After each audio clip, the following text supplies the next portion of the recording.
You reply fast. You say yes quickly. You're always there. And yet, you're the one still waiting, still initiating, still being taken lightly. Why?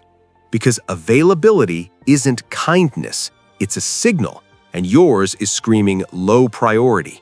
Hold that thought, because what I'm about to say will feel wrong at first, but it explains everything. Most people think this is about personality. It's not. This has less to do with confidence and more to do with access timing.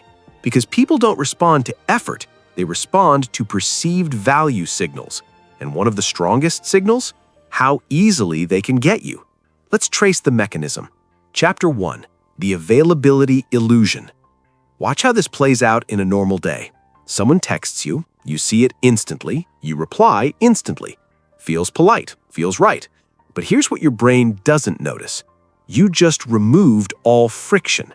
And when there's no friction, there's no anticipation. Let me say this differently.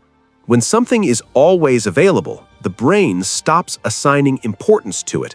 Biologically, your mind is wired to notice what's uncertain, not what's guaranteed.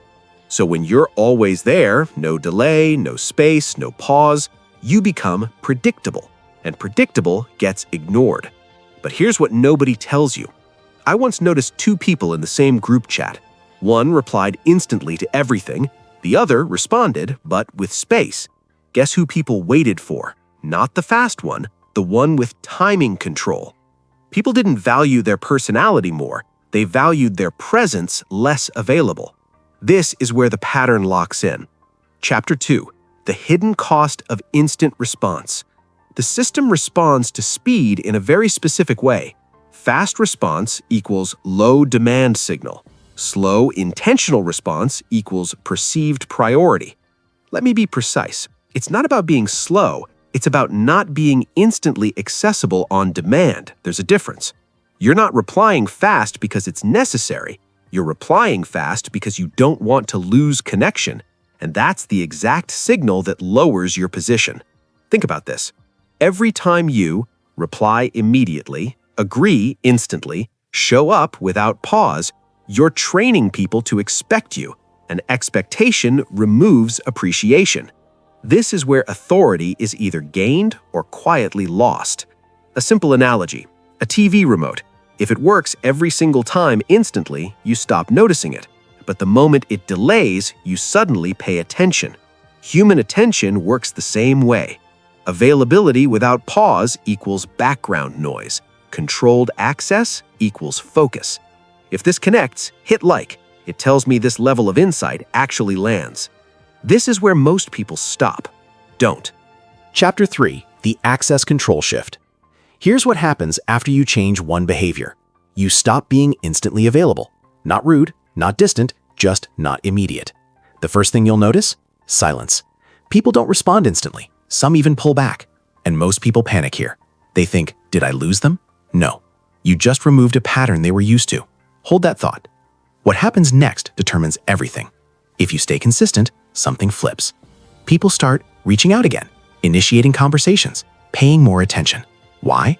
Because now access to you feels earned, not guaranteed. Let me rephrase that. You didn't become more interesting, you became less predictable. And unpredictability creates attention. This connects directly to something we covered earlier. I'll leave it on screen. Because over-explaining and over-availability come from the same place. Over-giving.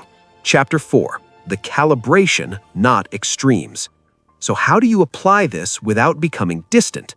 This is where most people get it wrong.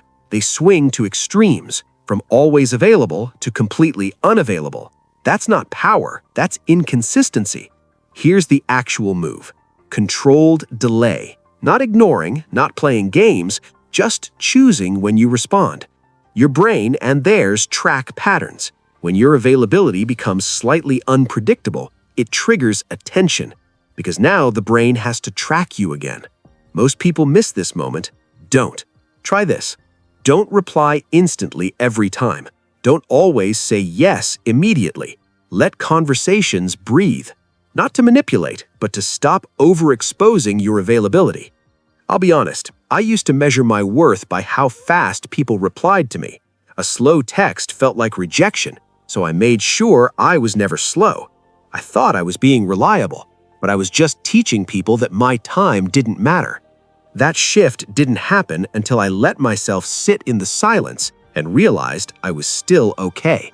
This separates reaction from response. Chapter 5. What actually changes? Watch what happens over time. You speak less, but people listen more. You respond slower, but people engage deeper. You do less chasing, but interactions feel more balanced. Here's where the real shift happens. You stop feeling like you're trying and start feeling like you're choosing.